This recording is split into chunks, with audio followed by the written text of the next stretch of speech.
Stop thinking your feelings and feel your feelings.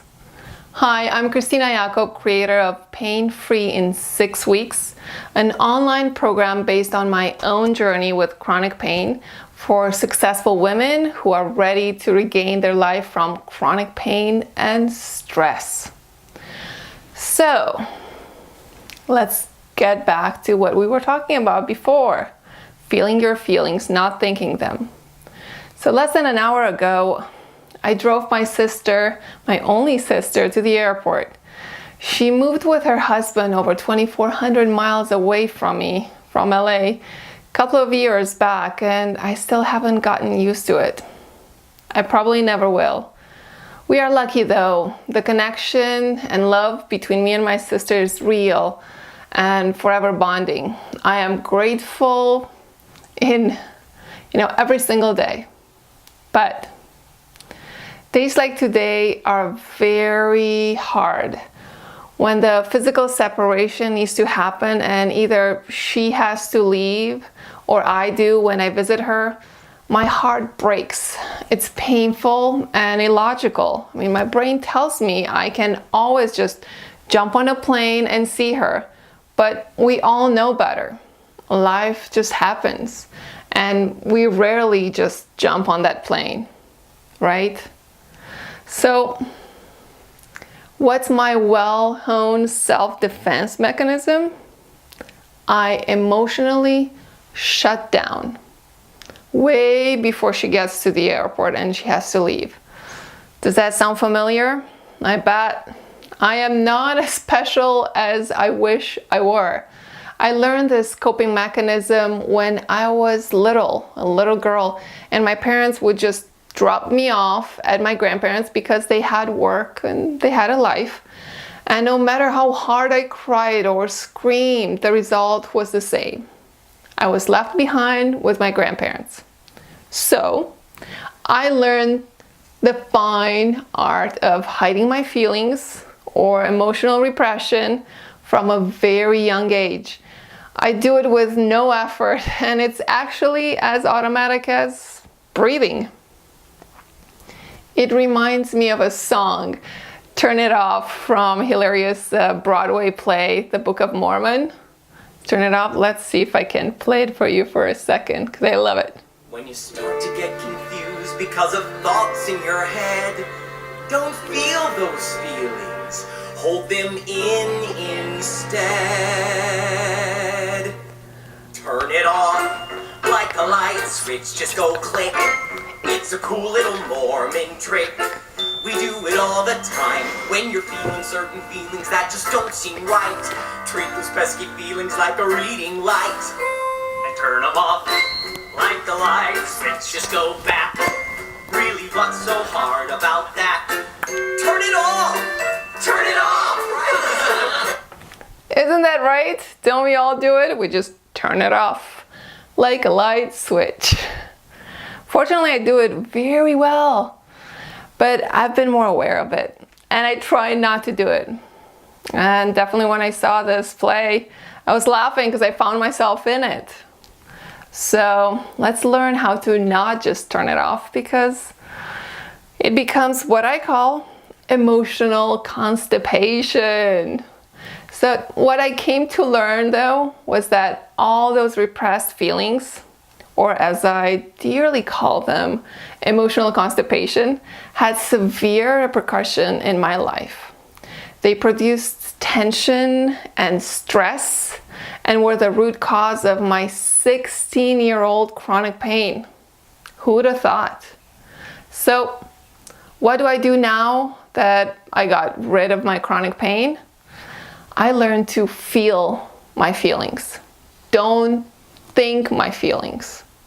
I learned to feel them and not think and justify them away. Because we do that all the time, don't we? Just find ways to reason and justify them away. It's like having to do a to-do list. If you just write it down, or maybe just think it in your head and put it all together over and over again, you're just going to add to the stress and pressure of getting it done. sometimes soon. But if you actually do it as the list suggests, actually, right? It says to-do list, and you actually do it, you get an euphoric feeling of accomplishment and freedom. It's the same thing. Let's do a little experiment. Let's say you look out of sorts.